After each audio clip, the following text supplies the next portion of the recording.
क्षमोवाशिमां प्रसक्तां सञ्जीवयत्कलशक्तिधरस्वधाम्ना अन्यांस्तहस्तशरणश्रणुत्तिराग्नि प्रणान् नमो भगवते पुरुषाय तुभ्यम्। आचार्यपवनोऽस्माकम् आचार्याणि च भारती देवो नारायणश्रीशः देवी मङ्गलदेवता जन्माद्यस्य तन्वादितरशास्त्रेतु विघ्नस्वराट् तेने ब्रह्महृदयादिकवये मुह्यन्ति यं सूर्यः तेजो वारिमृतां यथा विनिमयो नित्यस्य सर्गो मृषा धाम्ना स्वेन सदा निरस्तकोकं सत्यं परं। ಹಲೋ, ಕೇಳ್ತಾ ಇದೆಯಲ್ಲ? ಹಲೋ, ಕ್ಲಿಯರ್ ಕೇಳಿಸ್ತಿದೆ ಕ್ಲಿಯರ್ ಆಗಿ. ಶ್ರೀಮದಾಚಾರ್ಯ ಸಂತು ಮೇ ಜನ್ಮ ಜನ್ಮನಿ ಪೂಜ್ಯಾಯ ರಾಘವೇಂದ್ರಾಯ ಸತ್ಯ ಧರ್ಮ ರತಾಯ ಚ ಭಜಿತಾಂ ಕಲ್ವೃಕ್ಷಾಯ ನಮತಾಂ ಕಾಮಧೇನವೇ. ಕಳೆದ 3 ದಿವಸದ ಹಿಂದೆ ಶ್ರೀಮದ್ ಭಾಗವತದಲ್ಲಿ ರಂತಿದೇವನ ವಿಚಾರವನ್ನು ನಾವು ತಿಳ್ಕೊಳ್ಳೋಕ್ಕೆ ಒಂದು ಪ್ರಯತ್ನ ಪಟ್ಟವು. ಮುಂದೆ ಆ ವಂಶದಲ್ಲಿ ಅನೇಕರು ರಾಜಋಷಿಗಳು ಆಗಿ ಹೋಗಿದ್ದಾರೆ. ಈ ರಂತಿದೇವ ಶ್ರೀಮದ್ ಭಾಗವತೆ ಅಧಿಕೃತ ಪ್ರಾರಂಭ ಕಿಂಚಿತ್ ಪೂರ್ವಕತಾನುವಾದ. ಈ ರಂತಿದೇವನ ಸ್ಪೆಷಾಲಿಟಿ ಏನು ಅಂತಂದರೆ, ಸಮೃದ್ಧಿ ಸಂಪನ್ನ ಇವನು. ಅಣಿಮಾದಿಸ್ತಿಯನ್ನಾಗಲಿ ಮಹಾರಾಜಿ ಲೋಕವನ್ನಾಗಲಿ ಯಾವುದೂ ಅಪೇಕ್ಷೆ ಪಡಲೇ ಇಲ್ಲ ಇವನು. ಆ ಒಂದು ಪರಂಪರೆಯಲ್ಲಿ ಬಂದವ. ಮತ್ತೆ ಹಸಿವು ಬಾಯಾರಿಕೆ ನನಗೆ ಹೇಗೆ ಉಂಟಾಗುತ್ತೋ ಅದೇ ರೀತಿ ಪ್ರಾಣಿಗಳಿಗೂ ಇದೆ. ಅವರಿಗೆಲ್ಲ ಬಾಯಾರಿಕೆ ನಿವಾರಣೆಯಾಗಲಿ, ನೀರನ್ನು ದಾನ ಮಾಡಿದರೆ ಹಸಿವು ಮೊದಲಾದ ಪರಿಹಾರ ಆಗತ್ತೆ. ಇಲ್ಲದಿದ್ದರೆ ಅದು ಮಾಡಲಿಲ್ಲ ಅಂದರೆ ನನ್ನ ದುಃಖ ಹೋಗೋದಿಲ್ಲ ಅಂತ ಆ ನೀರನ್ನ ಅತಿಥಿಗೆ ಕೊಟ್ಟುಬಿಟ್ಟ. ಬಾಯಾರಿಕೆ ಆಗ ಹರಿಹರ ಬ್ರಹ್ಮರು ರಂತಿದೇವನ ಧೈರ್ಯವನ್ನು ಮೆಚ್ಚಿ ಅವರ ಮನಸ್ಸನ್ನು ಹರಿಯಲ್ಲೇ ನಿಲ್ಲುವಂತೆ ಮಾಡಿದ್ರು ಅಂತ ಇಲ್ಲಿ ತನಕ ನಾವು ಮೊನ್ನೆ ಸಂಭಾಷಣೆ ಮಾಡಿದ್ವಿ. ಇನ್ನು ಅದನ್ನು ಮುಂದುವರಿಸ್ತಾ, ಅರ್ಥಾತ್ ರಂತಿದೇವನನ್ನು ಯಾರು ಪ್ರತಿ ದಿವಸ ಸ್ಮರಣೆ ಮಾಡ್ತಾರೆ ಅವರಿಗೆ ದಾನದ ಬುದ್ಧಿ ಬರುತ್ತೆ. ಮತ್ತಷ್ಟೇ ಅಲ್ಲ, ಭಗವಂತನಲ್ಲಿ ವಿಶೇಷ ಭಕ್ತಿ ಬರ್ತಾರೆ, ವಿಶೇಷ ಹರಿಭಕ್ತಿರಾಗತ್ತೆ ಅಂತ ಶುಕಾಚಾರ್ಯರು ಪರೀಕ್ಷಿತ್ ರಾಜನಿಗೆ ತಿಳಿಸ್ತಾ ಇದ್ದಾರೆ. ರಂತಿದೇವನ ಪರಂಪರೆಯಲ್ಲಿ ಅನೇಕರು ವಂಶೀಕರಾಗಿ ಹೋಗಿದ್ದಾರೆ. ಅದರಲ್ಲಿ ಮನ್ಯು ಎಂಬತಕ್ಕಂಥವನೊಬ್ಬ, ಅವನ ಮಗ ಗರ್ಗ, ಅವನ ಸಹೋದರ ಮಹಾವೀರ್ಯ. ಇವರು ಬ್ರಾಹ್ಮಣರು. ಮನ್ಯುವಿನ ಮತ್ತೊಬ್ಬ ಮಗ ಇನ್ನೊಬ್ಬ ಬೃಹಕ್ಷತ್ರ ಅಂತ, ಅವನಿಗೊಬ್ಬ ಮಗ ಹೋತೃ ಅಂತ, ಅವನೇ ಹಸ್ತಿ. ಇವನು ಅಷ್ಟೇ ಸಾಮಾನ್ಯ ಪುರುಷ ಅಲ್ಲ. ಅದಕ್ಕೋಸ್ಕರ ಹಸ್ತಿನಾವತಿ ಅಂತ ಆ ಊರಿಗೆ ಹೆಸರಾಗ್ಬಿಡುತ್ತಂತೆ. ಅಂತಹ ಮಹಾ ಭಾಗಿಡ್ಯವಂತರು ಇವರೆಲ್ಲರೂ ಭಗವಂತನಲ್ಲಿ. ಈ ಹಸ್ತಿಯ ಮಗ ಅಜಾಮೀಡ ಅಂತ, ಇವನ ವಂಶದಲ್ಲಿ ನೀಪ ಅಂತ ಒಬ್ಬ ಹುಟ್ಟಿದ. ಅವನಿಗೆ 100 ಮಂದಿ ಮಕ್ಕಳು. ಅವರಲ್ಲಿ ಜ್ಯೇಷ್ಠ ಅಣುಹನು ಅಂತ. ಈ ಶುಕನ ಮಗಳು ಸಂಸ್ಕೃತಿ ಅಂತ ಅಣುಹನನ ಪತ್ನಿ ಆದ್ಲು. ಇವರ ದಂಪತಿಗಳಲ್ಲಿ ಬ್ರಹ್ಮದತ್ತ ಹುಟ್ಟದ ಅಂತ ಹೇಳ್ತಾ ಇದ್ದಾರೆ. ಅವನು ರುದ್ರಾಂಶ ಜೈಗೀಷ್ಯವದ್ಯರ ಉಪದೇಶದಿಂದ ಯೋಗಶಾಸ್ತ್ರವನ್ನು ನಿರ್ಮಿಸಿದ, ಅಂದರೆ ದ್ರಷ್ಟಾರರಾದ ಅಂತ ಅಭಿಪ್ರಾಯ. ಅವನ ಮಗ ವಿಶ್ವಕ್ಸೇನ ಅಂತ ಹೇಳ್ತಾ ಇದ್ದಾರೆ. ಹಸ್ತಿಯ ಇನ್ನೊಬ್ಬ ಮಗ ದ್ವಿಮೀಡ ಅಂತ, ಅವನ ವಂಶದಲ್ಲಿ ಬಂದ ಕೃತಿ ಎಂಬತಕ್ಕಂಥ ಒಬ್ಬ ವ್ಯಕ್ತಿ ಯೋಗಶಾಸ್ತ್ರವನ್ನು ಚೆನ್ನಾಗಿ ತಿಳಿದು ಪ್ರಾಚ್ಯಸಾಮ್ಯ ಎಂಬತಕ್ಕಂಥ ಸಂಹಿತೆ, ವೇದದಲ್ಲಿ ಸಂಹಿತೆ 12 ಸಂಹಿತೆಗಳನ್ನು ಜನರಿಗೆ ಉಪದೇಶ ಮಾಡದ ಅಂತ ಹೇಳ್ತಾ ಇದ್ದಾರೆ. ಹಸ್ತಿಯ ಮೂರನೇ ಮಗ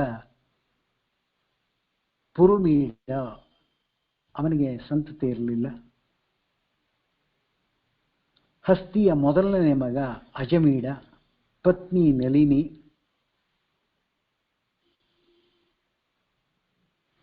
ಅವಳ ಭಾರ್ಯೆಯಲ್ಲಿ ನೀಲ ಹುಟ್ಟಿದ ಅಂತ ಹೇಳ್ತಾ ಇದ್ದಾರೆ. ಅವನ ವಂಶದಲ್ಲಿ ಹರ್ಮಾಶ್ವ ಎಂಬತಕ್ಕಂಥ ಮುದ್ಗಲ, ಯವೀನರ, ಬೃಹದೀಶು, ಕಾಂಪಿಲ್ಯ ಮತ್ತು ಸಂಜಯ ಎಂಬತಕ್ಕಂಥ 5 ಮಕ್ಕಳು ಹುಟ್ಟಿದ್ರು ಅಂತ ಹೇಳ್ತಾ ಇದ್ದಾರೆ. ಹರ್ಮಾಶ್ವ ತನ್ನ 5 ಮಕ್ಕಳಿಗೆ ದೇಶವನ್ನು ಹಂಚಿ 5 ದೇಶಗಳನ್ನು ರಕ್ಷಿಸುವುದಕ್ಕೆ ಈ ಪುತ್ರರು ಸಾಕು ಅಂತ ಹೇಳಿದ್ರಿಂದ ಮುದ್ಗಲ ಮೊದಲಾದ 5 ಪಾಂಚಾಲರೆಂದು ಹೆಸರಾಯಿತು ಅಂತ ಹೇಳ್ತಾ ಇದ್ದಾರೆ. ಈ ಮುದ್ಗಲನಿಗೆ ದಿವೋದಾಸ ಎಂಬತಕ್ಕಂಥ ಅಹಲ್ಯೆ ಎಂದು 2 ಮಕ್ಕಳಾದರು ಅಂತ ಹೇಳ್ತಾ ಇದ್ದಾರೆ. ಅಹಲ್ಯೆ ಗೌತಮರನ್ನ ಮದುವೆಯಾದಳು. ಅವರಲ್ಲಿ ಶತಾನಂದ ಎಂಬತಕ್ಕಂಥ ಮಗ ಹುಟ್ಟಿದ. ಶತಾನಂದನಿಗೆ ಶತಧೃತಿ ಎಂಬತಕ್ಕ ಮಗ, ಅವನಿಗೆ ಶರದ್ವಾನನೆಂಬ ಮಗ ಹುಟ್ಟಿದ. ಊರ್ವಶಿಯನ್ನ ಕಂಡ ಶರದ್ವಾನ ವೀರ್ಯ ಹೊರಬಂದು ನೊದೆ ಹುಲ್ಲಿನ ಮೇಲೆ ಬಿತ್ತು ಅಂತಾರೆ. ಅದರಿಂದ ಒಂದು ಗಂಡು ಮಗು ಆಯಿತು ಅಂತಾರೆ, ಒಂದು ಹೆಣ್ಣು ಮಗು ಹುಟ್ಟಿತು ಅಂತಾರೆ. ಇದು ಭಗವತ್ ಸಂಕಲ್ಪದಂತೆ ಆಗುವಂಥದ್ದಷ್ಟೇ ಹೊರತು ವೀರ್ಯ ಸ್ಖಲನ ಆದ ತಕ್ಷಣದಲ್ಲೇ ಭೂಮಿಗೆ ಬಿದ್ದ ತಕ್ಷಣದಲ್ಲೇ ಅಲ್ಲಿ ಮಗು ಆಗಬೇಕು ಅಂತ ನಿಯಮ ಇಲ್ಲ. ಇದು ಭಗವಂತನ ಇಚ್ಛೆ ಆಗಿದೆ ಅಷ್ಟೇ ತಗೋಬೇಕಷ್ಟೇ ಹೊರತು ಇದಕ್ಕೆ ವೈಜ್ಞಾನಿಕವಾಗಿ ಇದಕ್ಕೇನು ಉತ್ತರ ಕೊಡೋಲ್ಲ ಅಷ್ಟೇ. ಉತ್ತರ ಏನು ಇದಕ್ಕೆ ಉತ್ತರ ಇಲ್ಲ ಅಷ್ಟೇ. ಹೀಗಾಗಿ ಶತಾನಂದನಿಗೆ ಶತಧೃತಿ ಎಂಬತಕ್ಕಂಥ ಮಗ ಹುಟ್ಟಿದ. ಆ ಶತಾನೆಂಬ ಮಗನನ್ನು ಪಡೆದು ಶತಾನಂದನಿಗೆ ಶರಧೃತಿ ಮಗ ಶರದ್ವಾನ ಎಂಬತಕ್ಕ ಕಂಡು ಶರದ್ವಾನದ ವೀರ್ಯ ಹೊರಬಂದು ಇದ್ದಾರೆ. ಅವನೇ ಶಂತನ್ ಚಕ್ರವರ್ತಿ. ಮುಂದೆ ಬೇಟಿಗಾಗಿ ಅವನ ಈ ಮಕ್ಕಳನ್ನು ನೋಡಿ ಕೃಪೆಯಿಂದ ಮನೆಗೆ ತಂದು ಅದನ್ನು ಪೋಷಿಸ್ತಾ ಅಂತ ಹೇಳ್ತಾ ಇದ್ದಾರೆ ಶಂತನ್ ಚಕ್ರವರ್ತಿ. ಗಂಡು ಮಗು ಮತ್ತು ಆ ಕೃಷ್ಣನನ್ನ. ಆ ಗಂಡು ಮಗುವಿಗೆ ಕೃಪಾ ಅಂತ ಹೆಸರಿಟ್ರು, ಹೆಣ್ಣಿಗೆ ಕೃಪೆ ಅಂತ ಹೆಸರಿಟ್ರು. ಕಾಲಾಂತರದಲ್ಲಿ ಈ ಕೃಪೆಯನ್ನ, ಈ ಹೆಣ್ಣು ಮಗುವನ್ನ ದ್ರೋಣಾಚಾರ್ಯರು ಮದುವೆ ಮಾಡಿಕೊಂಡ್ರು ಅಂತ ಹೇಳ್ತಾ ಇದ್ದಾರೆ.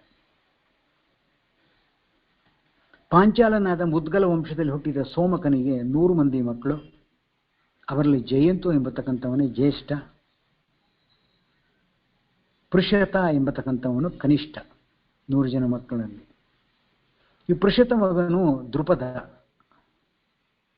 ಅವನೇ ದ್ರೌಪದಿಯ ಮತ್ತು ದುಷ್ಟದ್ಯುಮ್ನಾದಿ 5 ಪುತ್ರರಾದರು ಅಂತ ಹೇಳ್ತಾ ಇದ್ದಾರೆ. ದ್ರೌಪದಿಯ ತಂದೆ ಅವನು. ಪಾಂಡವರ ವಂಶ ಹೇಗೆ ಬರ್ತಾ ಇದೆ ಈ ವಂಶದಲ್ಲಿ ಅಂತ ಭಾಗವತ ನಮಗೆ ತಿಳಿಸಿಕೊಡ್ತಾ ಇದೆ. ನಾನು ಅವತ್ತೇ ಹೇಳಿದೆ, ಬಹುಶಃ ನಾನು ಅನೇಕ ಬಾರಿ ಅನೇಕರು ಭಾಗವತ ಹೇಳಿರೋದನ್ನು ಕೇಳಿದ್ದೀನಿ. ಇಷ್ಟು ವಿಚದವಾದ ವಿಚಾರವನ್ನ ಯಾರೂ ಹೇಳಿಲ್ಲ. ಪುಸ್ತಕದಲ್ಲಿ ಇದೆ ಅಷ್ಟೇ ಹೊರತು ಎಲ್ಲರೂ 7 ದಿವಸಕ್ಕೆ ಏನು ಬೇಕು ಅದಷ್ಟೇ, 7 ಇಂಟು 2 ಅವರ್ಸ್ ಅಷ್ಟಕ್ಕೆ ಎಷ್ಟು ಬೇಕೋ ಅಷ್ಟೇ ತಿಳಿಸ್ಕೊಂಡು ಹೊರಟೋಗ್ತಿರ್ತಾರೆ ಅಷ್ಟೇ ಹೊರತು ಕೊನೆಯ ದಿವಸ 2 ಅವರ್ಸ್ ಇದ್ದಿದ್ದು 3 ಅವರ್ಸ್ ಹೇಳ್ತಾರೆ. ಯಾಕೆಂತಂದ್ರೆ ಅವತ್ತು ಲಾಸ್ಟ್ ತಾನೇ, ಅವ್ರಿಗೆ ಬಟ್ಟೆ ಕೊಡಬೇಕಾದ್ದು, ವಸ್ತ್ರ ಕೊಡಬೇಕಾದ್ದು, ದುಡ್ಡು ಕೊಡಬೇಕಾದ್ದು, ಊಟ ಹಾಕಬೇಕಾದ್ದು ಎಲ್ಲ ನಿಂತು ಹೋಗುತ್ತಲ್ಲ. ಅದಕ್ಕೋಸ್ಕರ ಅವತ್ತೊಂದು ಸ್ವಲ್ಪ ಬಹಳ ಚೆನ್ನಾಗಿ ಹೇಳಿದ್ದೀನಿ ನಾನು ಅಂತ ಅಂದ್ಕೊಂಡು ಅವರೇ ಅಪ್ರಿಷಿಯೇಟ್ ಮಾಡ್ಕೊಂಡು ಹೊರಟೋಗ್ಬಿಡ್ತಾರೆ. ಇದು ಭಾಗವತದ ಮಂಗಳ ಮಾಡುವ ಕ್ರಮ ಆಗ್ಬಿಟ್ಟಿದೆ ನಮ್ಮಲ್ಲಿ. ಅಂದರೆ ನಾವು ಭಗವಂತನಿಗೆ ಎಷ್ಟು ಮೋಸ ಮಾಡ್ತಾ ಇದ್ದೀವಿ ಭಾಗವತ ಹೇಳಿ, ಕೇಳುಗರಿಗೆ ಎಷ್ಟು ಮೋಸ ಮಾಡಿದ್ದೀವಿ, ಯಾವ ವಿಚಾರವನ್ನು ತಿಳಿಸಲಿಕ್ಕಾಗಲಿಲ್ಲ. ಮತ್ತು ನನ್ನನ್ನು ನಾನು ಎಷ್ಟು ಮಟ್ಟಿಗೆ ಇದನ್ನು ಸಮರ್ಪಣೆ ಮಾಡ್ಕೊಂಡಿದ್ದೀನಿ ಅನ್ನುವ ಮನೋಭಾವ ಕೂಡ ಇಲ್ಲ. ಹೀಗೆ ನಾವು ಭಾಗವತದ ಕ್ರಮವನ್ನು ಇಟ್ಕೊಂಡ್ಬಿಟ್ಟಿದ್ದೀವಿ. ಅಂತೂ ಅದು ನಮ್ಮನ್ನು ಹೊತ್ತು ತುಂಬಿಸ್ತಾ ಇದೆ, ಅಷ್ಟಂತೂ ನಿಜ. ಇರಲಿ. ಈ ವಂಶದಲ್ಲಿ ಪಾಂಚಾಲನಾದ ಮುದ್ಗಲನ ವಂಶದಲ್ಲಿ ಸೋಮಕ ಎಂಬತಕ್ಕಂಥ ಸೋಮಕನಿಗೆ 100 ಜನ ಮಕ್ಕಳಾದರು. ಅವರಲ್ಲಿ ಜಯಂತು ಎಂಬತಕ್ಕಂಥವನು ಜ್ಯೇಷ್ಠ, ಪೃಷತ ಎಂಬತಕ್ಕಂಥವನು ಕನಿಷ್ಠ. ಪೃಷತನ ಮಗನೇ ದೃಪದ. ಅವನಿಗೆ ದ್ರೌಪದಿ ಮತ್ತು ದೃಷ್ಟದ್ಯುಮ್ನಾದಿ 5 ಮಕ್ಕಳು ಹುಟ್ಟಿದ್ರು ಅಂತ ಹೇಳ್ತಾ ಇದ್ದಾರೆ. ದೃಷ್ಟದ್ಯುಮ್ನಿಗೆ ದೃಷ್ಟಕೇತು ಎಂಬತಕ್ಕಂಥ ಮಗ. ಹರ್ಮಾಶ್ವನ ವಂಶದ ಇವರೆಲ್ಲರೂ ಪಾಂಚಾಲ ಅನ್ನಿಸ್ಕೊಂಡ್ರು. ನೆಕ್ಸ್ಟ್, ಜಡಮೀಶ್ವನಿಗೆ ವೃಕ್ಷ, ಅವನಿಗೆ ಸಂವರಣ, ಅವನಿಗೆ ಸೂರ್ಯನ ಮಗಳು ತಪತಿ ಪತ್ನಿಯಾದ್ಲು. ಅವರಲ್ಲಿ ಕುರುರಾಜ ಹುಟ್ಟುದ ಅಂತ ಕುರುವಂಶ ಈಗ ಪ್ರಾರಂಭ ಆಯಿತು ನೋಡಿ. In fact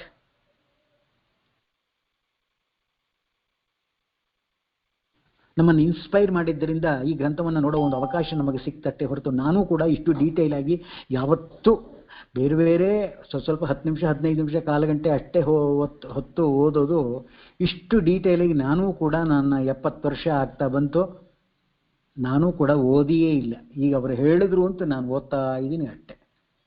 so credit goes to ನಿಮ್ಮ ಕೇಳಿರೋರು ಎಲ್ಲರಿಗೂ ಈ ಕ್ರೆಡಿಟ್ ಅಷ್ಟೆ. ಈ ವಂಶದಲ್ಲಿ ಹುಟ್ಟಿದ ಇನ್ನೊಂದು ಕೃತಿ ಎಂಬತಕ್ಕಂಥ ಒಬ್ಬ ಮಗ,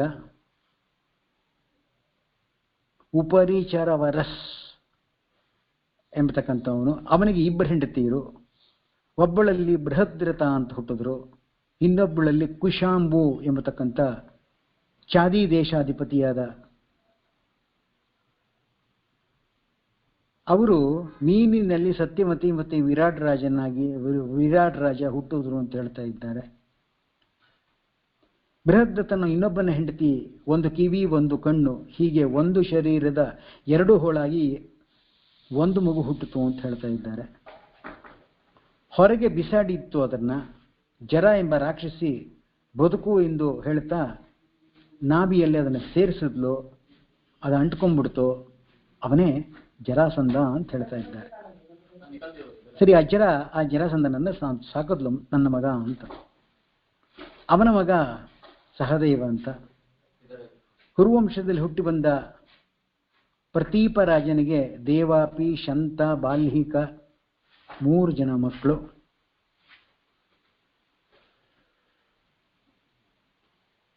ತೊನ್ನುಳ್ಳವರಾದ್ರಿಂದ ಈ 3 ಜನರಿಗೆ ತೊನ್ನು ಬಂದಿತ್ತಂತೆ. ತೊನ್ನುಳ್ಳವರಾದ್ರಿಂದ ದೇವಾಪಿ ರಾಜನಾಗದೆ ಕಾಡಿಗೆ ಹೋಗಿ ತಪಸ್ಸಿನಲ್ಲಿ ಕಾಲವನ್ನು ಕಳೆದ ಅಂತ ಹೇಳ್ತಾ ಇದ್ದಾರೆ.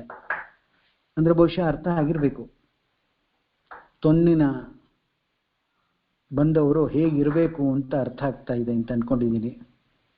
ಕೆಟ್ಟ ಕಾಯಿಲೆ ಒಳಗೆ ನಾವು ಕರೋನಾದಿಂದ ಗೆಟಪ್ ಆಗಿಬಿಡ್ಬೋದು, ತೊನ್ನಿನಿಂದ ಗೆಟಪ್ ಆಗೋದೇ ಇಲ್ಲ. ಅಂತಹ ಪರಮ ಪರಮ ಪರಮ ಪಾಪಿಷ್ಟ ರೋಗ ಅದು. ಅದಕ್ಕೆ ಬೇಕಾದಷ್ಟು ಮುಂದೆ ಕಾರಣ ಹೇಳ್ತಾರೆ, ಇರಲಿ ಬಿಡಿ. ಆ ದೇವಾಪಿ ತೊನ್ನು ಬಂದಿದ್ದರಿಂದ ರಾಜನಾಗದೆ ಕಾಡಿಗೆ ಹೋಗಿ ತಪಸ್ಸನ್ನು ಮಾಡದ, ಕಾಲವನ್ನು ಕಳೆದ ಅಂತ ಹೇಳ್ತಾ ಇದ್ದಾರೆ. ಅಂದ್ರೆ ಆ ದೇಹ, ಆ ಚರ್ಮ ರೋಗ ಬಂದಾಗ ಅದನ್ನು ಕಳ್ಕೊಳ್ಳಿಕ್ಕೆ ಒಂದೇ ಒಂದು ಏಕೈಕ ಮಾರ್ಗ ಅಂತಂದ್ರೆ ತಪಸ್ಸೊಂದೇ, ಇನ್ನೇನೂ ಇಲ್ಲ, ಯಾವ ಔಷಧಿಯೂ ಇಲ್ಲ, ಏನೂ ಇಲ್ಲ. ಪೂರ್ವಜನದಲ್ಲಿ ಮುಂದೆ ಮಹಾಭಿಷೇಕ್ ಅಂತ ಸೂರ್ಯ ವಂಶರಾಜನಾಗಿ ಪ್ರಸಿದ್ಧನಾದ ಅಂತ ಹೇಳ್ತಾ ಇದ್ದಾರೆ. ಅಂದ್ರೆ ತಪಸ್ಸಿನಿಂದ ಆ ರೋಗವನ್ನು ಕಳ್ಕೊಂಡ ಅಂತ ಅಭಿಪ್ರಾಯ. ಮತ್ತೆ ವರ್ಣಾಂಶನಾದ ಶಂತ ರಾಜನಾದ, ಅವನು ತನ್ನ ಕೈಗಳಿಂದ ಯಾರನ್ನು ಮುಟ್ಟುವನೋ ಅವರು ಮುದುಕರಾಗ್ತಾ ಇದ್ರು, ತಾರುಣ್ಯ ಹೊಂದುತ್ತಾ ಇದ್ರು. ಹೀಗೆ ಸುಖವನ್ನೇ ದೇಹಕ್ಕೆ ಇಚ್ಛಿಸುವುದರಿಂದ ಅವನು ಶಂತ ಅಂತ ಪ್ರಸಿದ್ಧನಾದ ಅಂತ ಹೇಳ್ತಾ ಇದ್ದಾರೆ.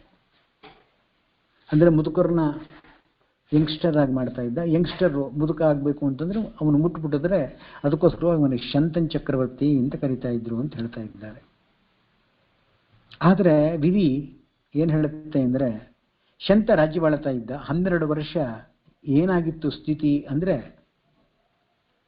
ರಾಜ್ಯದಲ್ಲಿ ಮಳೆ ಇಲ್ಲ, ಕ್ಷಾಮ ಉಂಟಾಯಿತು ಅಂತಾರೆ. ಜ್ಞಾನಿಗಳೆಲ್ಲ ಸೇರಿದ್ರು, ರಾಜನನ್ನು ಪ್ರಶ್ನೆ ಮಾಡಿದ್ರು, ಹೇ ಶಂತನ್, ನಿನ್ನ ರಾಜ್ಯದಲ್ಲಿ ಯಾಕೆ ಇಷ್ಟೊಂದು 12 ವರ್ಷದಿಂದ ಮಳೆ ಇಲ್ವಲ್ಲ, ಕ್ಷಾಮ ಉಂಟಾಗಿದೆಯಲ್ಲ, ಉಣ್ಣಕ್ಕಿಲ್ವಲ್ಲ, ತಿನ್ನಕ್ಕಿಲ್ವಲ್ಲ, ಬೆಳೆ ಇಲ್ವಲ್ಲ, ಈ ಸ್ಥಿತಿ ಬಂದಿದೆಯಲ್ಲ ಯಾಕೆ ಅಂತ ಅವನನ್ನೇ ಕೇಳಿದ್ರು.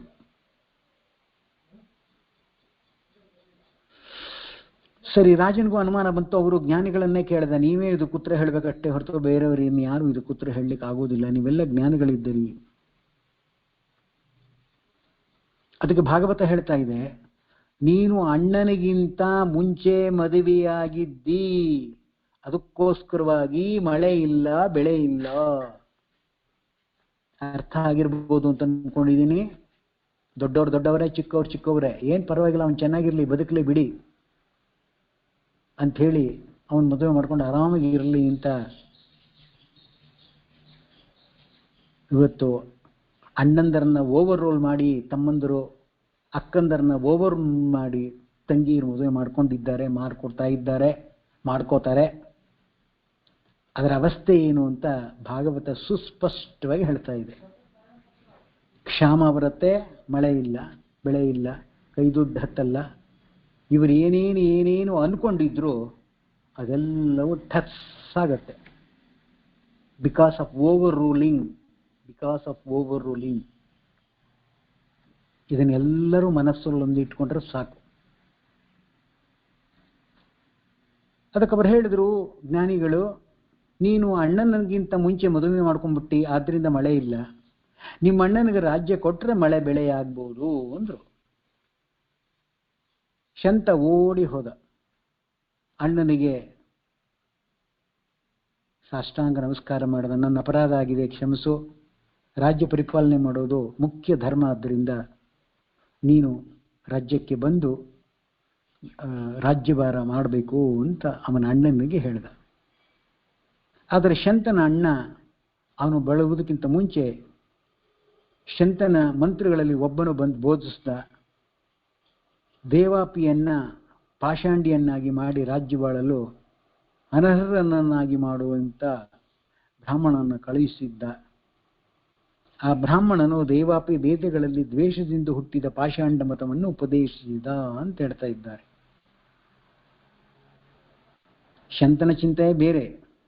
ಅಣ್ಣನಿಗೆ ರಾಜ್ಯಭಾರವನ್ನು ಮಾಡಬೇಕು ಅಂತಂದಾಗ ದ್ವೇಷದಿಂದ ಬ್ರಾಹ್ಮಣರು ವೇದಗಳಲ್ಲಿ ಅಪಪ್ರಚಾರವನ್ನ ಉಪದೇಶ ಮಾಡಿ ಅವನ್ನ ಇನ್ಯಾಮನ್ನೋ ರಾಜ್ಯವನ್ನಾಗಿ ಮಾಡಿದ್ರು. ಮತ್ತಷ್ಟೇ ಇಲ್ಲ, ಅವನನ್ನ ಭ್ರಷ್ಟನಾಗುವಂತೆ ಮಾಡಿದ್ರು ಅಂತಾರೆ. ಶಂತ ಅಣ್ಣನನ್ನು ಕರೆದಾಗ ದೇವಾಪಿ, ವೇದವು ಪ್ರಮಾಣ ಅಲ್ಲ, ಅದರಲ್ಲಿ ಹೇಳಿರುವಂತೆ ನಡೆಯಬಾರದು, ಪ್ರಜೆಗಳನ್ನು ಬಿಡಿಸಬೇಕು ಅಂತ ಅವನು ವ್ಯತಿರಿಕ್ತವಾಗಿ ತಿರುಗಿಬಿಟ್ಟ. ಏಕೆ, ಬ್ರಾಹ್ಮಣರು ಹೇಳಿದ್ದು ವೇದವಾಕ್ಯ ಅಂತ. ಹೀಗೆ ವೇದ ಮತವನ್ನ ನಿಂದಿಸಿದರು. ಶಂತ ಅಂದ್ರೇನು, ಬ್ಯಾಡ್ ಟು ವರ್ಸ್ಟ್ ಆಯಿತು ಅಂತ ಅರ್ಥ. ಅಣ್ಣನಿಗೆ ರಾಜ್ಯವನ್ನು ಕೊಡಬೇಕು ಅಂತ ಅನ್ಕೊಂಡ್ರು ಕೂಡ ಅವನ ಮನಸ್ಸು ಪರ್ವರ್ಟ್ ಆಯಿತು, ಅಧರ್ಮದಲ್ಲೇ ಹೋಯಿತು ಅಂತ ಹೇಳ್ತಾ ಇದ್ದಾರೆ. ಹೀಗಾಗಿ ದೇವಾಪಿ ರಾಜನಾಗಲಿಲ್ಲ, ಅರ್ಹನಲ್ಲವೆಂದು ಶಂತನೇ ಅರ್ಹನೆಂದು ಅವನನ್ನೇ ಭೂಪತಿಯಾಗಬೇಕೆಂದು ತೀರ್ಮಾನಿಸಿದ್ರು. ಅಂದ್ರೆ ತಮ್ಮ ಕಾರ್ಯ ಕೈಗೂಡಲಿಲ್ಲ ಅಂತ ಹೇಳಿ ಅಣ್ಣನ್ ತಂದು ಕೂಡಿಸಿದ್ದು ಇದ್ದಿದ್ದು ವರಸ್ಟ್ ಆಯಿತು ಅಂತ ಹೇಳಿ ಮತ್ತೆ ಶಂತನಿಗೆ ರಾಜ್ಯಭಾರವನ್ನು ಕೊಟ್ಟರು. ಕೊಟ್ಟ ನಂತರದಲ್ಲಿ ಇಂದ್ರ ಮಳೆ ಸುರದ, ಸುಭಿಕ್ಷೆ ಉಂಟಾಯಿತು ಅಂತ ಹೇಳ್ತಾ ಇದ್ದಾರೆ. ಅಭಿಪ್ರಾಯ ಇಷ್ಟೇ, ಮಾಡಿದ್ದೊಂದು ತಪ್ಪು, ಆ ತಪ್ಪನ್ನ ರ್ಯಾಟಿಫೈ ಆದ್ಮೇಲೆ ಮತ್ತೆ ಇದರ ಪ್ರಕಾರ ಇವನಿಗೆ ರಾಜ್ಯ ಸಿಕ್ತು ಅನ್ನೋ ಅಭಿಪ್ರಾಯ ಅಷ್ಟೇ, ಇನ್ನೇನಿಲ್ಲ. ಈ ಪರಂಪರೆಯಲ್ಲಿ ದೇವಾಪಿ ಒಮ್ಮೆ ತುಂಬ ಆಸ್ತಿಕನಾಗ್ಬಿಟ್ಟ. ಭಗವದ್ ಧ್ಯಾನವನ್ನ ತುಂಬ ಅನುಸಂಧಾನ ಪೂರ್ವಕವಾಗಿ ಮಾಡ್ತಾ ಬಂದ. ಆದ್ರೂ ಕೂಡ ಒಂದು ಸಣ್ಣ ಕುಗ್ರಾಮದಲ್ಲಿ ಅವನು ವಾಸ ಮಾಡ್ತಾ ಇದ್ದ. ಕಲಿಯುಗದಲ್ಲಿ ಚಂದ್ರವಂಶ ನಷ್ಟ ಆಗ್ತದೆ, ಕೃತಯುಗ ಆರಂಭ. ಭಗವಂತನ ಅನುಗ್ರಹದಿಂದ ದೇವಾಪಿ ರಾಜನಾಗಿ ತಿರುಗಿ ಚಂದ್ರವಂಶವನ್ನ ಬೆಳೆಸುವಂತ ದೇವಾಪಿಗೆ ಭಗವದ್ ಆಜ್ಞೆಯಾಯಿತು. ಅವರ ಪರಂಪರೆಯಲ್ಲಿ ಪ್ರತೀಪ ಅಂತ ಒಬ್ಬ ಪುತ್ರನಾದ. ಅವನು ಬಾಲಿಕ ರಾಜನಿಗೆ ಸೋಮದತ್ತ ಎಂಬತಕ್ಕಂಥ ಮಗನು. ಅವನಿಗೆ ಭೂರಿ, ಭೂರಿಶ್ರವಸ್ ಮತ್ತು ಶಲ ಎಂಬತಕ್ಕಂಥ 3 ಮಕ್ಕಳಾದರು ಅಂತ ಹೇಳ್ತಾ ಇದೆ. ಶಂತನಿಗೆ ಗಂಗೆಯಲ್ಲಿ ಭೀಷ್ಮನು, ದಾಶಕನ್ಯೆ ಸತ್ಯವತಿಯಲ್ಲಿ ಚಿತ್ರಾಂಗದ ಮತ್ತು ವಿಚಿತ್ರವೀರ್ಯ ಎಂಬ ಇಬ್ಬರು ಮಕ್ಕಳು ಹುಟ್ಟಿದರು. ಚಿತ್ರಾಂಗನನ್ನೇ ಅದೇ ಹೆಸರಿನ ಗಂಧರ್ವರು ಸಂಹರಿಸಿದ್ರು. ಸತ್ಯವತಿ ಕನ್ಯೆಯಾಗಿದ್ದಾಗಲೇ ಅವಳು ಪರಾಶರರಿಂದ ಶ್ರೀಹರಿಯ ವ್ಯಾಸನಾಮಕನಾಗಿ ಅವತರಿಸಿದ ಅಂತ ಹೇಳ್ತಾ ಇದ್ದಾರೆ.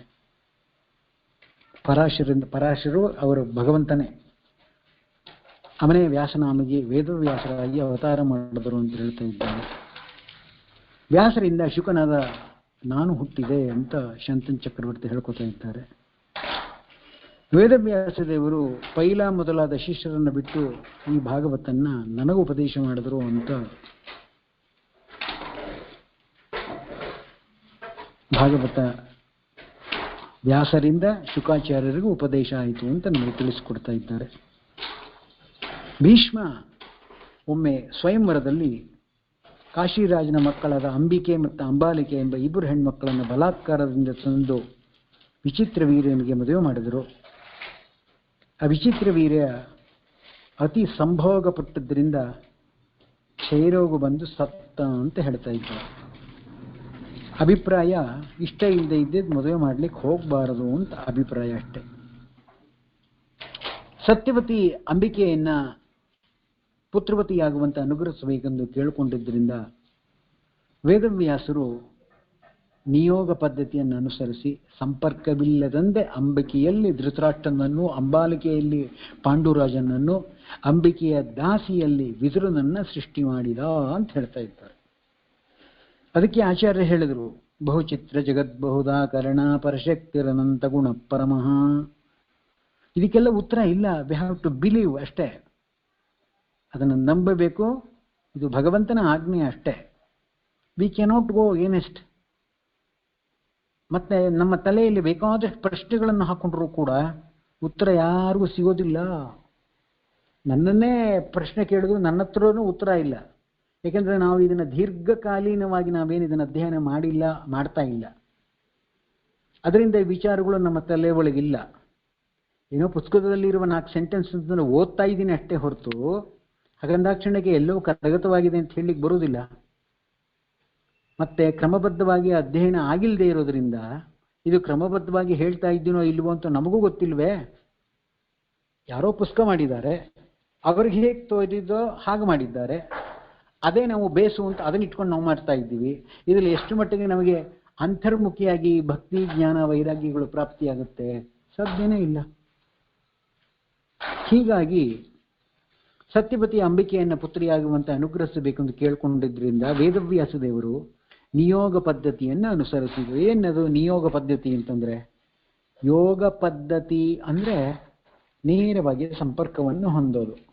ನಿಯೋಗ ಪದ್ಧತಿ ಅಂತಂದ್ರೆ ಸಂಪರ್ಕವಿಲ್ಲದೆ ಭಗವಂತನ ಅನುಗ್ರಹ ಮಾಡೋದು. ಗಣಪತಿ ಹೇಗೆ ಹುಟ್ಟದ ಅಂದ್ರೆ ನಿಯೋಗ ಪದ್ಧತಿಯಿಂದ ಹುಟ್ಟದ.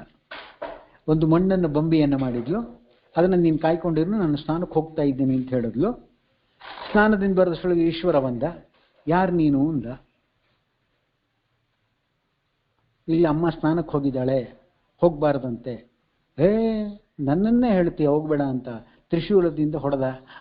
ಇದು ಮಗು, ಮಣ್ಣಿನ ಮಗು ಸತ್ತು ಹೋಯ್ತು. ಅವಳು ಮೈ ತೊಳ್ಕೊಂಡು ಬಂದ್ಲು. ಯಾಕೆ ಹೀಗೆ ಮಾಡಿದ್ರಿ? ಇಲ್ಲ, ಅದೆಲ್ಲ ನನಗೆ ಗೊತ್ತಿಲ್ಲ, ನನಗೆ ಆ ಮಗುನ ಬದುಕಿಸ್ಕೊಡ್ಬೇಕು, ನನ್ನ ಮಗ ಅವನು ಅಂತಂದ್ಲು. ಹಾಗಾದ್ರೆ ಅವರಿಬ್ಬರ ಸಂಪರ್ಕದಿಂದ ಹುಟ್ಟದ್ನೇನು? ಏನಿಲ್ಲ. ಇವಳು ಮಾಡಿದ ಬೊಂಬೆ ಆ ಅತ್ತೆ ತಾನೆ. ಸರಿ, ತನ್ನ ಭಂಟರಿಗೆ, ರಾಜರ ಭಟ್ರಿಗೆ ಹೇಳಿ ಕಳಿಸ್ದ. ಉತ್ತರ ದಿಕ್ಕಿನಲ್ಲಿ ಯಾರು ತಲೆ ಹಾಕೊಂಡು ಮಲಗಿರ್ತಾರೋ, ಪ್ರಾಣಿಯಾಗ್ಲಿ ಪಶು ಆಗ್ಲಿ ಪಕ್ಷಿ ಆಗ್ಲಿ, ಅದರ ಕತ್ತನ್ನ ತಂದು ತಗೊಂಡು ಬಾ ಅಂತ ತಾನು ನಿಯಮನ ಮಾಡಿದ. ಅದೇ ರೀತಿ ಹುಡ್ಕೋತಾ ಹೋದ್ರು. ಒಂದು ಆನೆ ಮಲಗಿತ್ತು. ಆ ಆನೆಯನ್ನು ಕಟ್ ಮಾಡಿದ್ರು. ಆ ಮುಖವನ್ನು ತಂದು ಈ ಕೂಸ್ಗಿಟ್ರು. ಅದು ಜೀವ ಬಂದ್ಬಿಡ್ತು. ಯಾರು ಮಾಡುವ ಕೆಲಸ ಇದು? ನಿಮ್ಮ ಕೈಲಾಗತ್ತೋ? ನಿಮ್ಮ ಕೈಲಾದ್ರೆ ಹೇಳಿ, ನಿಮ್ಗೆ ಕೋಟಿ ಕೋಟಿ ನಮಸ್ಕಾರ ಮಾಡಿಬಿಡ್ತೀನಿ. ಅದ್ವೈತವಾದ ಪ್ರಯೋಜನ ಇಲ್ಲ. ದ್ವೈತವಾದದಲ್ಲಿ ಟು ದಿ ಸರ್ಟನ್ ಎಕ್ಸ್ಟೆಂಟ್ ನಮಗೆಷ್ಟೋ ಪರಿಹಾರ ಸಿಗತ್ತೆ. ಅದ್ವೈತ ವಿಶಿಷ್ಟಾದ್ವೈತವಾದದಲ್ಲಿ ಪರಿಹಾರ ಖಂಡಿತ ಇಲ್ಲ. ಇದನ್ನೇ ಭಾಗವತ ಹೇಳ್ತಾ ಇರೋದು. ಇದು ನಿಮಗೆ ಸಾಧ್ಯ ಅಂದ್ರೆ ನಮಗೆ ಹೇಗೆ ಸಾಧ್ಯ? ಅದಕ್ಕೆ ನಿಯೋಗ ಯೋಗ ಅಂದರು. ಯೋಗ ಮೈಥುನಾದಿಗಳು ಪರಸ್ಪರ ಪುರುಷ ಸ್ತ್ರೀಯರ ಸಂಯೋಗದಿಂದ ಉಂಟಾಗ್ತಕ್ಕಂಥದ್ದು. ನಿಯೋಗ ಅಂದರೆ ಯಾವ ಸಂಪರ್ಕವೂ ಇಲ್ಲದೆ, ಯಾವ ಹಾಸ್ಪಿಟ್ಲು ಇರಲಿಲ್ಲ, ಅಲ್ಲಿ ತಾನೇ ಪ್ರಕಟನಾದ, ಎಲ್ಲೆಲ್ಲೋ ಇದ್ದಾನೆ, ನೋಡುವ ಸಾಮರ್ಥ್ಯ ಬೇಕು ಅಂತಂದಾಗ ಪ್ರಕಟನಾದ ಅವನು. ಕಂಬದಿಂದಲೇ ಬಂದ ಬಕುತನಿಗೆ ಎಂದರು ಜಗನ್ನಾಥದಾಸರು. ಹೀಗೆ ಅವನನ್ನು ತಿಳಿಯುವ ಸಾಮರ್ಥ್ಯ ಯಾರಿಗೂ ಇಲ್ಲ. ಅದಕ್ಕೋಸ್ಕರವಾಗಿ ಅವನನ್ನು ಸರ್ವೋತ್ತಮ ಅಂತ ಹೇಳ್ತಾ ಇದ್ದೀವಿ.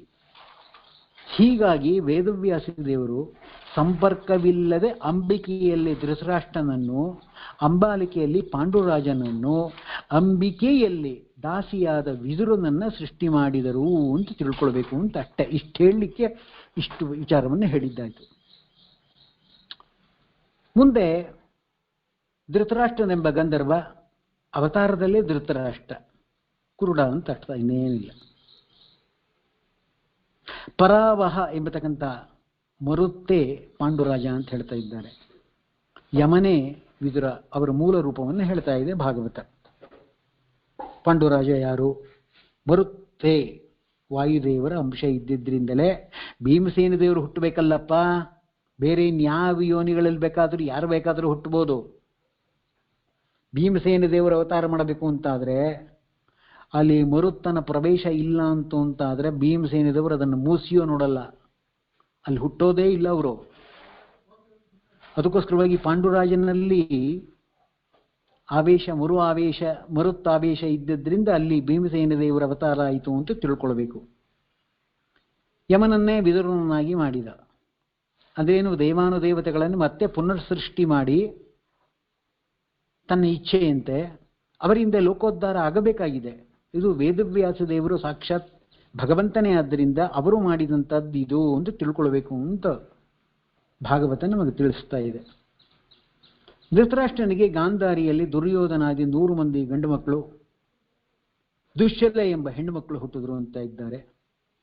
ಪಾಂಡುರಾಜನಿಗೆ ತನ್ನ ಪತ್ನಿಯರಲ್ಲಿ ಪುತ್ರರನ್ನು ತಾನೇ ಪಡೆಯುವುದಕ್ಕೆ ಅವಕಾಶವಿಲ್ಲದಂತೆ ಶಾಪ ಬಂತು. ಅಂದ್ರೇನು? ತಾನು ಮಾದ್ರಿ, ಕುಂತಿ ಅವರಲ್ಲಿ ಸಂಬಂಧವನ್ನು ಇಟ್ಕೊಂಡು ಮಕ್ಕಳು ಹುಟ್ಟುವಂತೆ ಆಗಲಿಲ್ಲ, ಅದಕ್ಕೆ ಶಾಪ ಇತ್ತು. ಆದರೆ ವರವನ್ನು ಪಡೆದಿದ್ದ ಕುಂತಿ ತನ್ನ ಪತಿಯು ಯಾವ ದೇವತೆಯಿಂದ ಪುತ್ರನನ್ನು ಪಡೆಯಬೇಕು ಅಂತ ಅಂದ್ಕೊಂಡಿದ್ಲೋ ಅಂತಹ ಯಮನಿಂದ ಯುಧಿಷ್ಠನನ್ನ, ಮಹಾ ವಾಯುದೇವರಿಂದ ಭೀಮಸೇನ ದೇವರನ್ನ, ಇಂದ್ರನಿಂದ ಅರ್ಜುನನನ್ನ ಪುತ್ರರಾಗಿ ಪಡೆದಳು ಅಂತ ಹೇಳ್ತಾ ಇದ್ದಾರೆ. ಮಾದ್ರಿ ಅಶ್ವಿನಿ ದೇವತೆಗಳ ಸಹಾಯದಿಂದ ಅವರನ್ನ ಆರಾಧನೆ ಮಾಡಿದ್ಲು. ಅವರ ಅನುಗ್ರಹದಿಂದ ನಕುಲ ಸಹದೇವರನ್ನ 2 ಮಕ್ಕಳನ್ನ ಪಡೆದಳು ಅಂತ ಹೇಳ್ತಾ ಇದ್ದಾರೆ. ಈ 5 ಕೂಡ ದ್ರೌಪದನ ಪತ್ನಿ, ಮಗಳು ದ್ರೌಪದಿ ಪತ್ನಿಯರಾದರು ಅಂತ ಹೇಳ್ತಾ ಇದ್ದಾರೆ. ಅವಳಲ್ಲಿ ಯುಧಿಷ್ಠನಿಂದ ಪ್ರತಿವಿಂಧ್ಯ, ಭೀಮಸೇನನಿಂದ ಶ್ರುತಸೇನ, ಅರ್ಜುನನಿಂದ ಶ್ರುತಕೀರ್ತಿ, ನಕುಲನಿಂದ ಶತಾನೀಕ, ಸಹದೇವನಿಂದ ಶ್ರುತಕರ್ಮ ಎಂಬತಕ್ಕಂಥ ಮಕ್ಕಳುಗಳು ಹುಟ್ಟಿದ್ರು ಅಂತ ಹೇಳ್ತಾ ಇದ್ದಾರೆ. ಇವರೆಲ್ಲರೂ ಕೂಡ ವಿಶ್ವೇ ದೇವತೆಗಳು ಅಂತ ತಿಳ್ಕೊಳ್ಬೇಕು ಅಂತ ಅರ್ಥ.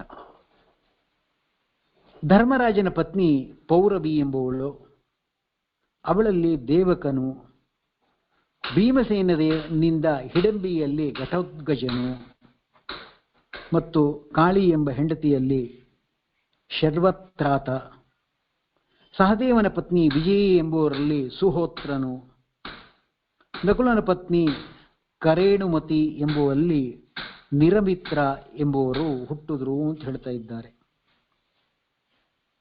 ಅದೇ ರೀತಿ ಅರ್ಜುನನಿಗೆ ಉಲೂಪಿ ಎಂಬತಕ್ಕಂಥವನು ಇರಾವಂತ, ಅವಳಲ್ಲಿ ಇರಾವಂತ ಎಂಬತಕ್ಕಂಥ ಮಗ ಹುಟ್ಟದ.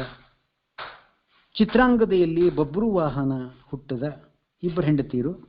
ಸುಭದ್ರೆಯಲ್ಲಿ ಬುಧನಾಂಶನಾದ ಅಭಿಮನ್ಯು ಹುಟ್ಟದ. ಅವನ ಪತ್ನಿಯಾದ ಉತ್ತರಾದೇವಿಯಲ್ಲಿ ಪರೀಕ್ಷಿತ್ ರಾಜ ಹುಟ್ಟದ ಅಂತ ಹೇಳ್ತಾ ಇದ್ದಾರೆ. ಹೀಗೆ ಪಾಂಡು ವಂಶವನ್ನ ಭಾಗವತ ನಮಗೆ ಪರಿಚಯಾತ್ಮಕವಾಗಿ ತಿಳಿಸಿಕೊಡ್ತಾ ಇದೆ. ಮತ್ತೆ ಪರೀಕ್ಷಿತ್ ರಾಜ ಹುಟ್ಟುವಾಗ ಅಶ್ವತ್ಥಾಮನ ಅಸ್ತ್ರದಿಂದ ಅವನು ಮೃತ ಆಗಬೇಕಾಗಿತ್ತು. ಆದರೆ ಕೃಷ್ಣ ಪರೀಕ್ಷಿತ್ ರಾಜನನ್ನು ಬದುಕಿಸ್ತಾ ಅಂತ ಹೇಳ್ತಾ ಇದ್ದಾರೆ. ಇದನ್ನು ನಾವು ಕೃಷ್ಣಾವತಾರದ ಬಂದಾಗ ಆ ವಿಚಾರವನ್ನು ನಾವು ಪ್ರಸ್ತಾಪ ಮಾಡ್ತೀವಿ. ಮತ್ತು ಅವನಿಗೆ ಜನಮೇಜಯರಾಯ, ಶ್ರುತಸೇನ, ಭೀಮಸೇನ ಮತ್ತು ಉಗ್ರಸೇನರೆಂಬ 4 ಮಕ್ಕಳುಗಳು, ಪುತ್ರರು. ಜನಮೇಜಯರಾಯ ತನ್ನ ಮರಣ ತಕ್ಷಣಿಂದ ಆಯಿತೆಂದು ಸರ್ಪಯಾಗವನ್ನು ಮಾಡಿದ್ದ. ಹಾಗೂ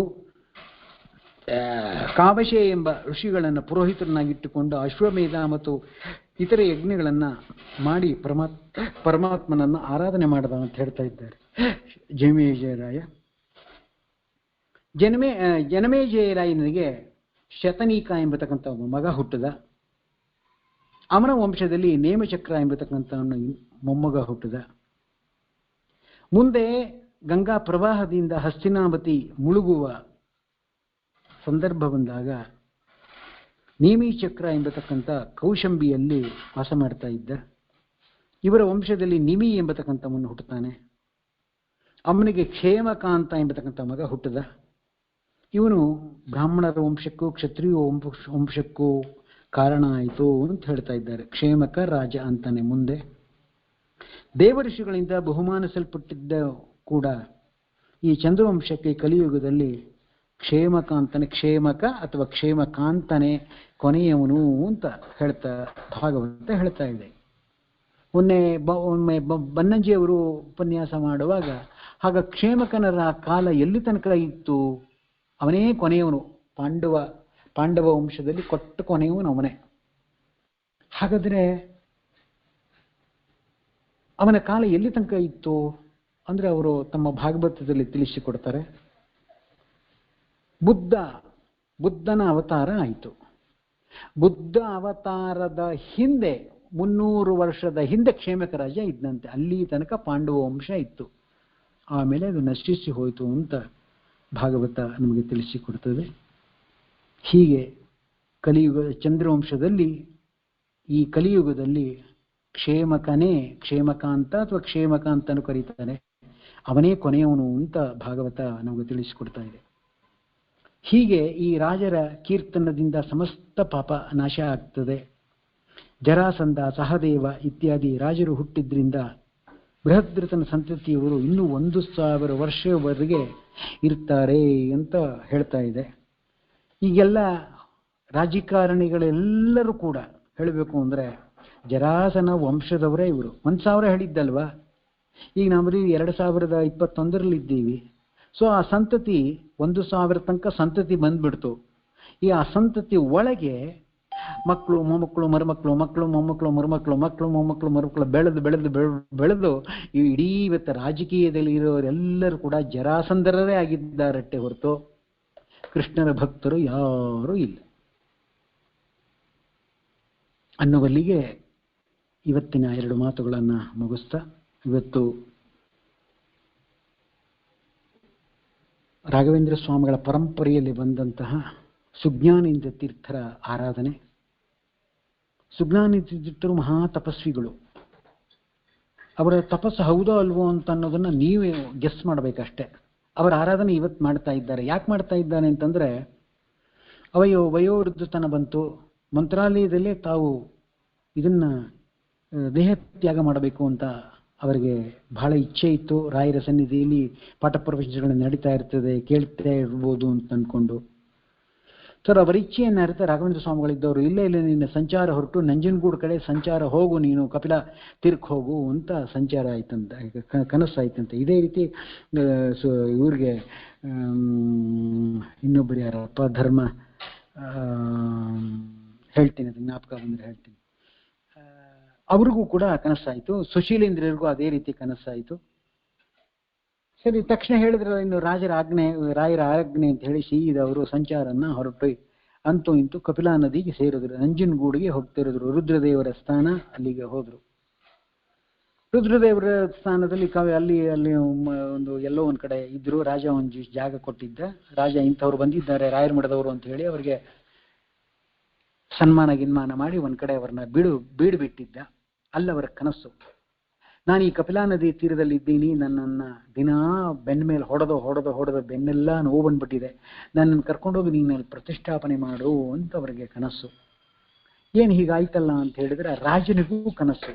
ನಾಲ್ಬಡಿನ ಮುಮ್ಮಡಿ ಕೃಷ್ಣರಾಜು ನಾಲ್ಬಡಿ ಕೃಷ್ಣರಾಜ ಒಡೆಯರು ಅಂತ ಕಾಣ್ತದೆ, ಅವ್ರಿಗೂ ಕೂಡ ಕನಸಾಯ್ತು. ಇದೇನು ಯಾರೋ ಬಂದಿದ್ದಾರಂತೆಲ್ಲ ಸನ್ಯಾಸಿಗಳು ನಮ್ಮೂರಿಗೆ, ಯಾರು ಅವರು ಅಂದಾಗ ಆಮೇಲೆ ಯಾರ ಮುಖಾಂತರ ಗೊತ್ತಾಯ್ತು ಅವ್ರಿಗೆ ನಂಜನಗೂಡಲ್ಲಿ ಬಂದಿದ್ದಾರೆ ಅಂತ. ಅವನಿಗೂ ಕನಸು. ಹೀಗೆ ಒಬ್ಬ ಅಗಸ ನನ್ನ ಬೆನ್ನ ಮೇಲೆ ಬಟ್ಟೆ ಒಗಿತಾ ಇದ್ದಾನೆ, ಮುಂದೆ ಕಲ್ಲು ಅದು ಬೊಗ್ಬೋರ್ನಾಗಿ ಬಿದ್ದುಬಿಟ್ಟಿದೆ, ಅದನ್ನ ತೆಗೆದು ನೀವು ಪೂಜೆ ಮಾಡಿ ಅದಕ್ಕೆ ನೀ ಸಹಾಯ ಮಾಡೋ ಅವ್ರಿಗೆ ಅಂತ ಅವನಿಗೂ ಕನಸು. ಅವರು ಬಂದರು, ಇವರು ಬಂದರು, ಎಲ್ಲರೂ ಭೇಟಿ ಆಯಿತು. ಆಮೇಲೆ ಸೀದಾ ಹೋದ್ರು, ಬೆಳಗಾಗಿದ್ದು ನೋಡಿದ್ರೆ ನಾವು ಬಟ್ಟೆ ಒಗಿತಾ ಇದ್ದಾರೆ. ಸರಿ, ಆಮೇಲೆ ಹೇಳಿದ್ರು, ರಾಜ ಹೇಳಿದೆ, ಇಲ್ಲಿ ಆ ಕಲ್ಲನ್ನು ಇಲ್ಲ ನಾವು ಮೊದಲಿಂದನೂ ಇದೇ ಕಲ್ಲಲ್ಲೇ ನಾವು ಒಗಿತಾರೆ, ನಾವು ಕೊಡಲ್ಲ ಅಂದ. ಹಾಗೆ ಒಂದಿಷ್ಟು ದುಡ್ಡು ಕೊಡ್ತೀವಿ ಕೊಡು ಅಂತೇಳಿ, ದುಡ್ಡು ಸಿಗತ್ತಲ್ಲ ಅಂತ ಅಂದ್ಬಿಟ್ಟು ನಾನು ಹ್ಞೂ ಅಂದ. ಆ ಕಲ್ಲು ತೆಗೊಂಡು ಅದರಲ್ಲಿ ಒಂದು ಪ್ರತೀಕ ಇತ್ತು. ಆ ಪ್ರತೀಕವನ್ನು ತೆಗೆದುಕೊಂಡ್ರು. ಇವರು ಸುಜ್ಞಾನಂದ ತೀರ್ಥರು ನೋಡಿ ತುಂಬ ಸಂತೋಷ ಆಯಿತು. ಸರಿ, ಆಮೇಲೆ ಅದನ್ನು ಕಪಿಲದಲ್ಲಿ ಮುಳುಗಿಸಿದ್ರು. ಹೀಗೆ ತಗೊಂಡು ಬಂದು ಅದನ್ನು ಪ್ರತಿಷ್ಠಾಪನೆ ಮಾಡಿ ನಂಜನಗೂಡಿನಲ್ಲಿ ಪ್ರತಿಷ್ಠಾಪನೆ ಮಾಡಿದ್ರು. ಪ್ರತಿಷ್ಠಾಪನೆ ಮಾಡಿ ಕೆಲವು ದಿವಸ ಅದನ್ನು ಉಪಾಸನೆ ಮಾಡ್ಕೊಂಡಿದ್ರು. ನಾವು ನಿಮ್ಮಲ್ಲಿ ಇರಬೇಕು ಅಂತ ಅಪೇಕ್ಷೆ ಪಟ್ವಿ, ನೀವು ನೋಡಿದ್ರೆ ಇಲ್ಲಿ ಕಳಿಸ್ಬಿಟ್ರಲ್ಲ ಅಂತ ಅಂದಿದ್ದಕ್ಕೆ, ಏನು ಬೇಡ, ನನ್ನ ಆರಾಧನೆ ದಿವಸ ನಿನ್ನ ಸ್ಮರಣೆ ಮಾಡುವಂತೆ ಮಾಡ್ತೀನಿ, ಅವತ್ತು ನೀನು ನನ್ನ ಹತ್ರ ಬಾ ಅಂತ ಹೇಳಿದ್ರಂತೆ. ಅಲ್ಲಿಗೇನಾಯಿತು, ಅವರ ಉತ್ತರಾರಾಧನೆ ಇವರ ಪೂರ್ವಾರಾಧನೆ ಆಯಿತು. ಅಲ್ಲಿಗೆ ಸಂಬಂಧ ಬಂತಲ್ಲ. ಹೀಗೆ ನಂಬಿದ ಭಕ್ತರಿಗೆ ತನ್ನ ಒಂದು ಇಂಟರ್ಲಿಂಕ್ ಕೊಡ್ತಕ್ಕಂಥ ವ್ಯಕ್ತಿತ್ವ ರಾಘವೇಂದ್ರ ಸ್ವಾಮಿಗಳದು. ಅಂತಹ ರಾಘವೇಂದ್ರ ಸ್ವಾಮಿಗಳ ಪರಂಪರೆಯಲ್ಲಿ ಬಂದವರು ಸುಜ್ಞಾನಂದ ತೀರ್ಥರು. ಅವರ ಆರಾಧನೆಯನ್ನು ಕೂಡ ಇವತ್ತು ಅನೇಕರು ಮಾಡ್ತಾ ಇದ್ದಾರೆ. ನಾವು ಕೂಡ 4-6 ಬಾರಿ ಹೋಗಿ ಅವರಿಂದ ಅವನ ದರ್ಶನವನ್ನು ಮಾಡ್ಕೊಂಡು ಬಂದಿದ್ದೀವಿ. ಅವರೆಲ್ಲರಿಗೂ ಸಮಸ್ತ ಮಂಗಳವನ್ನುಂಟು ಮಾಡಲಿ ಅಂತೇಳಿ ಇವತ್ತಿನ 2 ಮಾತುಗಳನ್ನು ಸುಜ್ಞಾನಂದ ತೀರ್ಥ ಗುರು ಅಂತರ್ಗತ, ರಾಘವೇಂದ್ರ ತೀರ್ಥ ಗುರು ಅಂತರ್ಗತ ಭಾರತೀಯ ರಮಣ ಕಿಪ್ಪಣ ಗೋಪಾಲಕೃಷ್ಣ ಸಮರ್ಪಣೆ ಮಾಡ್ತಾ ಇದ್ದೀವಿ. ಕೃಷ್ಣಾರ್ಪಣಮಸ್ತು, ಮಧ್ವೇಶಾರ್ಪಣಮಸ್ತು. 2-3 ನಿಮಿಷ ಜಾಸ್ತಿ ತಗೊಂಡೆ ಅಂತ ಕಾಣುತ್ತೆ, ಕ್ಷಮ ಇರಲಿ.